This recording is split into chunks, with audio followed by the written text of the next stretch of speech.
रहीम। अस्सलाम वालेकुम नाज़रीन कराम, जैसा कि आप जानते हैं कि पिछले 10-15 दिनों से पूरा मुल्क तहरीक अदम एतमाद के सिलसिले में परेशान है। हुकूमत की नींदें हराम हो गई हैं। अपोजिशन ने अपना इकट्ठ इस्लामाबाद में कर लिया है। बिलावल भुट्टो जरदारी भी इस्लामाबाद पहुँचने वाले हैं। नाज़रीन कराम, कबल इसके कि हम आपसे इन मौज़ूआत पर बात करें, अगर आपने मेरा YouTube चैनल सब्सक्राइब नहीं किया तो बराए करम इसे फौरी तौर पर सब्सक्राइब करें, लाइक करें और अहबाब के साथ शेयर करें, ताकि जब हम वीडियो लोड करें तो सबसे पहले आपके पास पहुँचे। नाज़रीन कराम, तहरीक अदम एतमाद तैयार हो चुकी है। अब शायद ही कोई वजह हो कि तहरीक अदम एतमाद पेश ना हो। ये मुमकिन है कि 9 या 10 तारीख को पार्लियामेंट में जमा करा दी जाएगी, और इस बात का भी कभी इम्कान है कि स्पीकर का घूंट पीने के लिए उनके खिलाफ भी तहरीक अदम एतमाद आ जाए। आज मियाँ शहबाज शरीफ, आसिफ अली जरदारी, मौलाना फजल रहमान समेत दीगर रहनुमाओं की इस्लामाबाद में मुलाकातें हुई हैं। अब अपोजिशन रहनुमाओं ने इस्लामाबाद में डेरे डाल दिए। आज कौमी असम्बली में पाकिस्तान मुस्लिम लीग नून की पार्लिमानी पार्टी का इजलास होना था, लेकिन साबिक सदर मोहम्मद रफ़ीक तारड़ की वफ़ात के बायस वो मुलतवी कर दिया गया। मैं इस एपिसोड में रफ़ीक तारड़ साहब के बारे में भी कोई बात करूँगा। पाकिस्तान के एक अजीम रहनुमा थे, दयानतदार थे। उन्होंने पाकिस्तान में एक अच्छी रवायात कायम की और उनके बारे में कोई बात करूँगा। नाज़रीन कराम, जैसा कि मैं बता चुका हूँ कि तहरीक अदम एतमाद का ड्राफ्ट तैयार हो गया है। वकला ने उसकी मंजूरी दे दी है। अब उस पर दस्तखत भी उन्होंने करवा लिए हैं। जहांगीर तरीन भी पाकिस्तान वापस पहुँच रहे हैं। सबसे बड़ी अहम तब्दीली ये हुई है कि अलीम खान खुलकर खम ठोंक कर सामने आ गए हैं। उन्होंने लाहौर में जहांगीर तरीन की रिहाइशगाह पर एक बड़ा इजलास मुनक्कद किया है। मुस्लिम लीग काफ की डिमांड थी कि उन्हें वजारत आला पंजाब दी जाए, तो वो उनके साथ शामिल होने के लिए तैयार हैं। लेकिन अब अपोजिशन मुस्लिम लीग काफ पर तो इन्हिसार नहीं कर रही। उनको छोड़ दिया है कि वो जिधर जाना चाहते हैं चले जाएं, लेकिन हमारे पास वजारत आला की इतना बड़ा ओहदा देने के लिए नहीं है। मुस्लिम लीग नून पंजाब में पहले तो वो कह रहे थे कि हम दे देते हैं, लेकिन अब वो कहते हैं कि पंजाब की वजारत आला हम किसी को नहीं देंगे।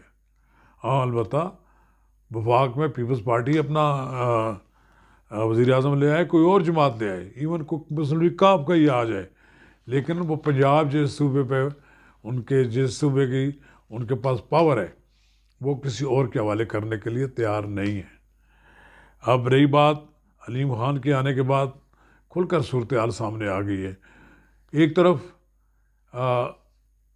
इमरान खान ने भी कुछ लोगों की ड्यूटियां लगाई हैं, जिनमें परवेज़ खटक हैं और कुछ दूसरे लोग हैं, जिन्हें ये कहा है कि वो इमरान खान के साथ जो नाराज़ लोग अरकान हैं उनको राज़ी करने की कोशिश करें। इमरान खान अब कराची जा रहे हैं। कराची में वो MQM से मिलेंगे, GDA से मिलेंगे। यानी इस तहरीक अदम एतमाद ने इमरान खान के अंदर जो गरूर था वो पाश कर दिए। इमरान खान अब धमकियों पर आ गए हैं। वो कहते हैं अगर वह तहरीक अदम एतमाद नाकाम हो गई तो फिर मैं किसी को छोड़ूंगा नहीं, अगर कामयाब होगी तो फिर क्या करेंगे आप। ये शेख रशीद अहमद साहब जो बड़ी बातें करते थे, वो भी अब उनके बयानात जो है ना उनमें लचक आ गई है। वो भी अब कहते हैं कि हम मुज़ाकरात करने के लिए तैयार हैं मिड टर्म इलेक्शन पे, कबल अज़ वक्त इंतखाबात पर। और उन्होंने अब ये कहा है कि इमरान खान जो है वो किसी से डरेगा नहीं।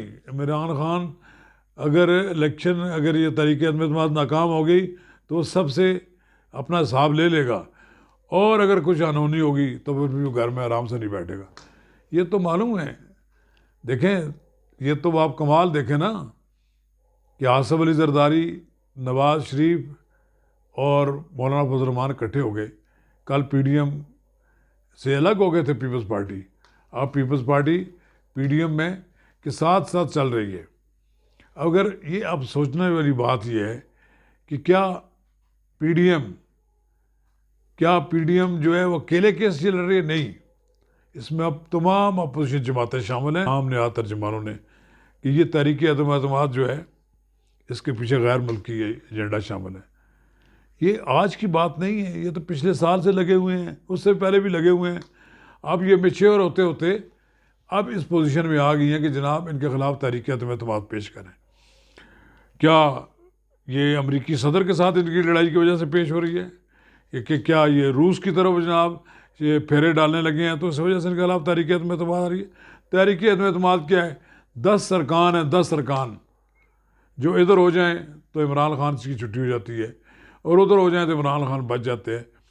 اب ان 10 ارکان کو بچانا ان کے لیے مشکل ہے. 24 ارکان کے بارے میں کہا جا رہا ہے کہ وہ بالکل کلیئر ہیں کہ وہ مسلم لیگ نون سے کچھ ٹکٹ لیں گے، کچھ پیپلز پارٹی سے لیں گے اور کچھ دوسری جماعتوں سے لیں گے. وہ بالکل تیار ہیں تحریک عدم اعتماد پیش کرنے کے لیے عمران خان کے خلاف. اور بندوبست کیا جا رہا ہے اسپیکر کا گھونٹ پینے کے لیے وہ تیار ہیں کہ اسپیکر کو بھی فارغ کر دیا جائے تاکہ وہ کوئی عمران خان کی مدد نہ کر سکے. اب خورشید شاہ بھی یہاں آ گئے ہیں. اب اور ترین کے جو لوگ اکٹھے ہوئے ہیں لاہور میں، ان کا بھی ایک بڑا اجتماع ہے. اور دیکھیں یہ بڑی بات ہے کہ علیم خان کھل کر سامنے آئے. علیم خان پہلے تو بالکل خاموش تھے اور کچھ سامنے نہیں آ رہے تھے، لیکن اب انہوں نے بھی عثمان بزدار کو ہٹانے کے لیے کہہ دیا ہے. اس لیے یہ اس بات کا کبھی امکان ہے کہ ایک تحریک عدم اعتماد بزدار کے خلاف بھی آئی، عثمان بزدار کو بھی فارغ کر دیں گے. بہرحال لندن میں زیر علاج جہانگیر ترین پاکستان کے لیے منگل کو روانہ ہو رہے ہیں. انہیں ڈاکٹروں نے سفر کرنے کی اجازت دے دی ہے. اب اس پہ تبصرہ آیا ہے مریم نواز کا، اور مریم نواز آڑے ہاتھوں لے رہی ہیں عمران خان کو. انہوں نے کہا کہ عمران خان صاحب کی تو حالت یہ ہو گئی ہے کہ وہ کسی کے گھر میں کوئی گائے بیمار ہو گئی ہے تو وہ اس کی خیریت بھی دریافت کرنے چلے جاتے ہیں. اب عمران خان صاحب کا جانا ٹھہر گیا ہے اور وہ اپنی جو تکبر اور گھمنڈ کا جو پہاڑ تھا وہ پاش ہوتا نظر آ رہا ہے. اور مجھے بھی لگتا یہی ہے کہ پاکستان کی تاریخ میں ایک چودھری محمد علی کے خلاف تحریک عدم اعتماد منظور ہوئی تھی. اس کے بعد